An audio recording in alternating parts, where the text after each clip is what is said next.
To anyone watching, the Watts family seemed perfect. Shanann Watts, a bubbly and ambitious mother, often posted videos of her two adorable daughters, Bella and Celeste, and loving husband, Chris Watts. They lived in a spacious home in Frederick, Colorado, in a quiet suburban neighborhood. Shanann worked in health marketing, while Chris worked for an oil company.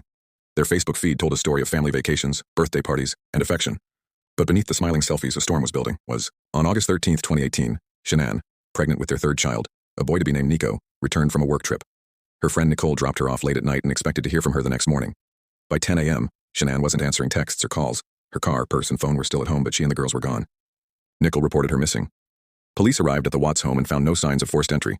Chris appeared calm, saying his wife was emotional and possibly took the kids to a friend's house. Body cam footage from the responding officers later showed Chris being oddly detached, even joking nervously while the search began. The case went viral within hours. Shanann's friends and family, deeply concerned, flooded social media with pleas. Chris gave a television interview, standing in his driveway, asking for his family's return.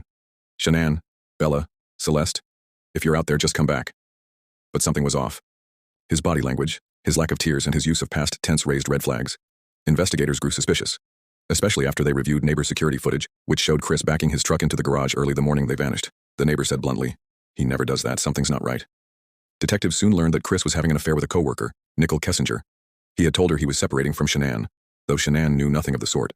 Texts from Shanann's phone showed she had no idea her marriage was falling apart. Chris had been secretly planning a new life, a fresh start without his wife and kids.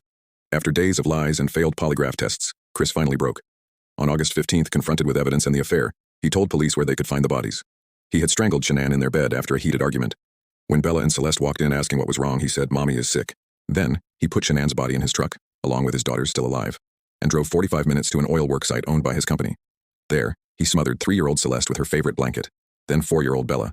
Then he dumped their small bodies in oil tanks and buried Shanann in a shallow grave nearby. Chris initially claimed Shanann had killed the children and he retaliated in rage.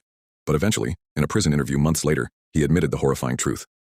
"I didn't want the burden anymore. I wanted to be with Nicole." He said Bella's last words were, "Daddy, no." The world recoiled in horror. The man who had smiled in family videos and spoken softly about his daughters had calmly murdered them all to pursue a new relationship.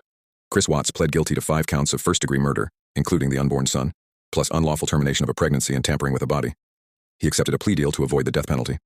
In November 2018, he was sentenced to 5 life sentences with no possibility of parole.